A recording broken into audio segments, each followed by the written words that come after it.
the result was that we had people standing in line to come to church. How wouldn't you like that? We had people standing in line before the church doors opened because they wanted to be the first in line to get all the diapers and the formula and all the stuff that eventually evolved to that we had back there. And that became our outreach ministry. And she came to me one day and said, I have all these mothers, and many of them aren't married, and they have these babies, and they have no church that will dedicate these babies. Would you dedicate them? I said, sure I will. I'm not dedicating the mothers, I'm dedicating the babies. Sure, I'll dedicate the babies. And she said, what would it take? I said, I want them to invite all their family and friends. Otherwise, I'm not going to dedicate them. She said, okay. She said, if that's what you want to do, we'll do that. And I said, how many can you get? She said, 500.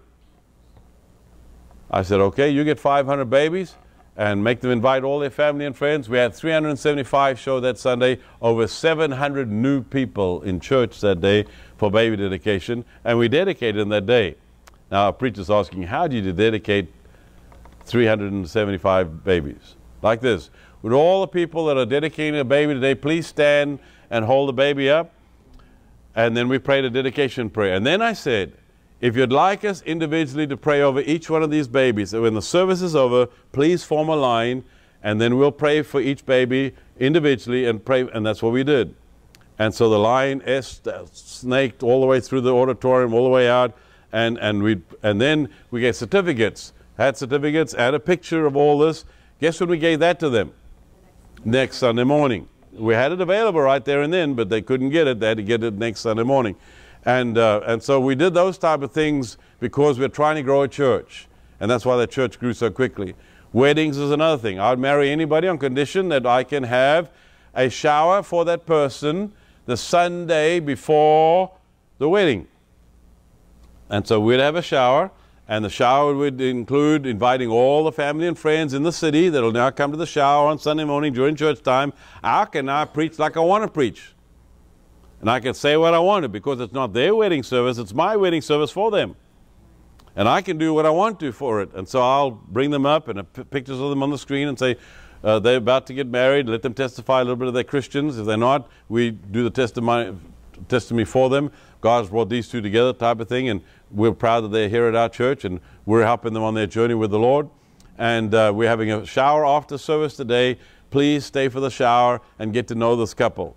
I go to the couple and I ask them, what did you not get? Because by this time they've had all the other showers. What did you not get that you'd really wish you'd gotten? And whatever that is, the church buys it. And so we'll have it for you at the shower when you come on Sunday. And that blows people away. They'll say, do you go to church regularly? No, we just started coming here. And they bought you this refrigerator? Yeah, they bought us this refrigerator. You kidding me? No. And I'll tell you how we did that too, because we have a budget set aside for doing that. Better tell you now, because you can be worried about that.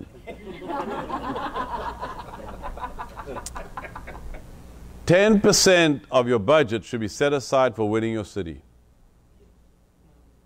We all say God wants us to win the city, but we don't set any money aside to win the city. Out of that 10%, I take the food for the pastor's breakfast, because that's one of the key areas that we do. That's where I take the baby shower, money for the baby shower and for the wedding showers that we do. That all comes out of that 10% that we set aside. You say, oh, we set aside for missions. No, I raise money for missions. I never set out of the budget for mission. You can always bring a missionary in and raise whatever money you want. You can't raise for those things that we have to take like that for the, and so it's better to take that out, your general giving, and raise money for missions and everything else. And so we did that. We do those type of things with you when we do baby baptisms and baby dedications, and then weddings and memorials. Can I just tell you about memorial? I'll give you this in great detail. You don't have to take notes now, because we'll go through this in great detail later on. Most of my churches are built up on memorial services. I had arrangement with the funeral directors in town. If they didn't have a preacher, to call me. I would call the mourning couple up, or individual, whoever it was, family, and I'll say, yes, I'll be honored to do the service on one condition. And they say, what is that? We want to have a memorial service the Sunday following the service at our church, and we want all the memorabilia of that person's life to be brought to our fellowship hall, and we want to display that person's life that Sunday morning, including videos and pictures and everything else. Would you allow us to do that? Of course they'd allow you to do that. I didn't care if they gave us money or not. That wasn't the issue. The issue was I'm getting all these people coming into my church that would never come in there. They're coming for this memorial service, and they're coming to honor the life of this individual that you don't normally get at a funeral service, that normally don't take time for that type of thing, and so we do it. And we have a feast for them, we have a meal there for them, and we want a lot of families to our church because of that. Okay. And so we did memorial service, and I'll give you a lot of, as I say, packing a church is not the problem. I'll show you how to pack the church. It's easy to fill a church. That's not going to be the issue. I've taken churches very quickly to 1,000. That's never been my problem, taking a church. Keeping them has been the problem. And I'll talk to you about the retention. On month 4, we talk about how to approach the big events in that second year, how to do the Easter effectively, how to make it such a memorable event that they'll want to come back, and others will want to sign up about it. The same thing for the 4th of July and Christmas. Number 5, I'll talk to you about the team approach to all the different events that have to take place in the church. Now, I want to stop here with this, because time's up. Pastor, you cannot do all this stuff. There is just no way you can do all this. And in that you're trying to do it all is where the church is grinding to a halt. It's at that point the church is grinding to the halt. So what I teach you to do is just bring some sharp people with you. Let me fire them up for you. Let them to go back and help you do these things that are in place here, and we'll get you up and going. Jerry Lawson is a Church of God man, student of mine from our school, by the way.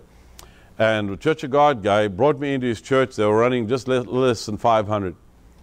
And I did 24 to double with them, and in 24 months they were running over 2,000 people. He is now taking 24 to double, and he teaches that at his church to the Church of God people that are in the area in Alabama. He's in Alabama, and so he does that on a big time basis. He's so sold on it. He feels like that's the best thing. One of our preachers you might know about is Greg Davis. Started a church 3 years ago. They have 1,000 a day. And he's one of my advocates on going around talking about 24 to double, and if ever I need somebody to fill in for me, he's one of that. One of our guys that you might have heard about is Joey Elsky in Prattville. Took a church to 1,000 very quickly over there. One of our churches there also using the same 24 to double program that's in place. I can give you hundreds of churches that are doing it and are growing with it. Here's the guarantee. If you do everything I tell you to do in 24 months, you don't grow, I'll give you your money back. That's the guarantee. I've never had to do it. Because if you weren't growing, there's something you weren't doing. And I had one guy take me up on it and called me up, and he was here in Orlando, and called me up and said, okay, we haven't grown, we're doing everything you said. I said, well, okay, pay for my air ticket and bring me over there, and I'll come over. Don't pay me anything, just give me an air ticket and I'll come over there and look at it. He wasn't doing hardly any of the things. And when I started to go through the list real quickly, he suddenly realized they weren't doing any of those things. And so that was the only one that ever called me. Most people have either doubled, quadrupled, or gone like crazy, or they just didn't do anything and they don't expect to grow. Coming to the meetings doesn't make you grow. Taking the PowerPoint, which we give you, it's part of and the handout, which we give you, and you can make more and more of them, and take them back and training your church, you have to do. I can't come into your church and do that.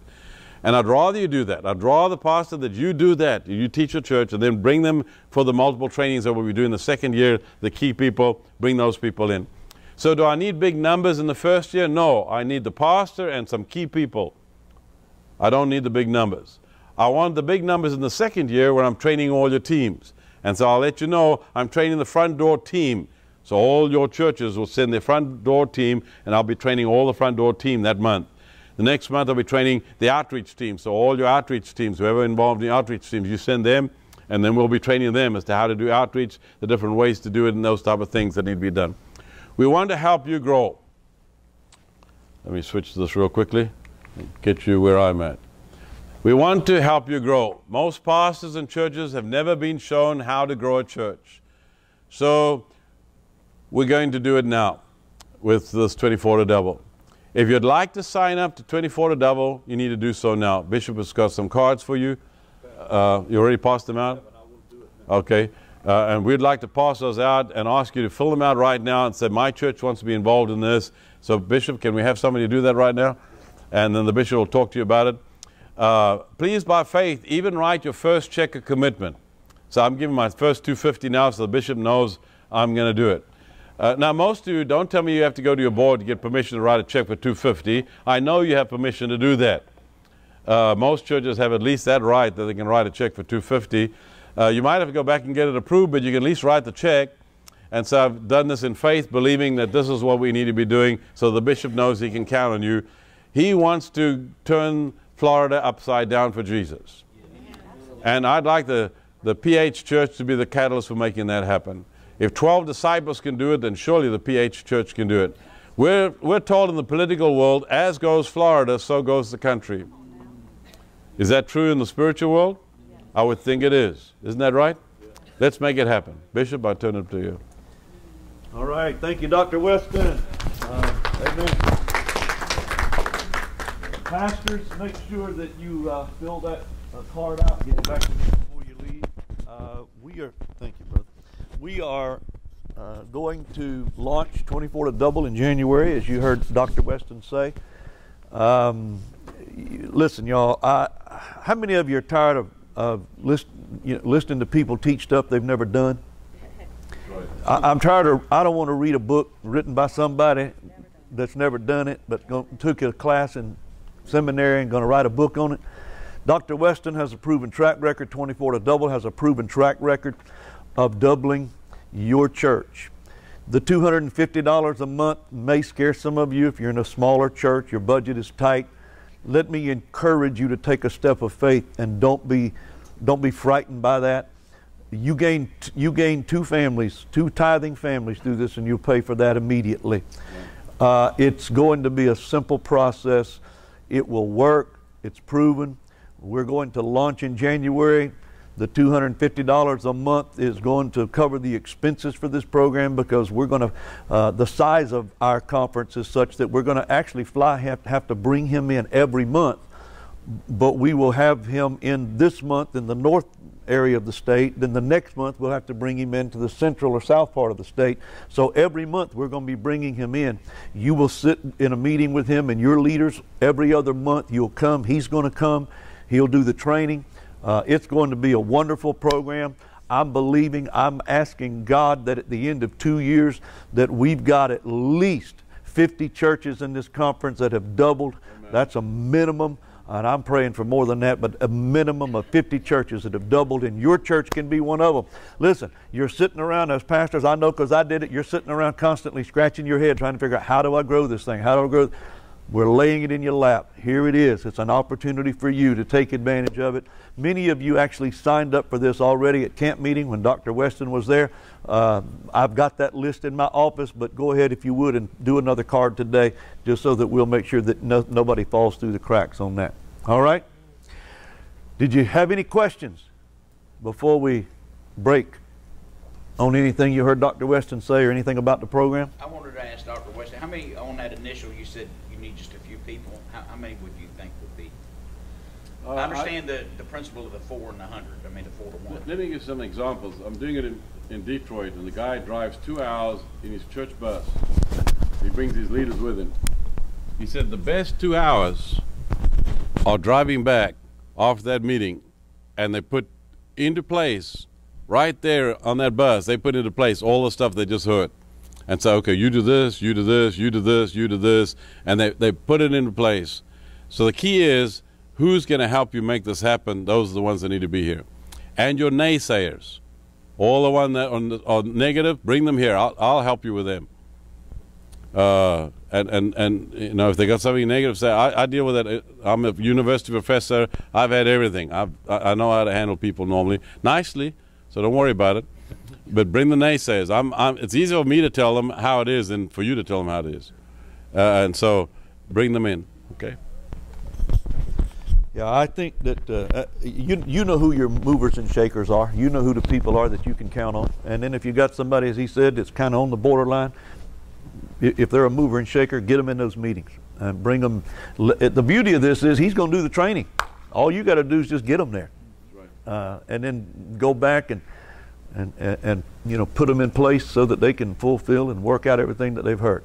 As we've said to you many times before, as I've said since I've been in this office, my desire, my heart is to resource you with everything that we can provide you to help you advance the kingdom of God through building your church. So here's this great opportunity we're providing for you. So make sure, please, that you get involved, pastors. If you have any other questions during the day today, Dr. Weston will be around. I'll be here. Just grab one of us and we'll be glad to answer any questions. I believe that we go to lunch now, right? Is that on the schedule? Yes, it is. Lunch over in the fellowship hall. Let's head over that way and fellowship a little bit. God bless all of y'all and thank you. Amen.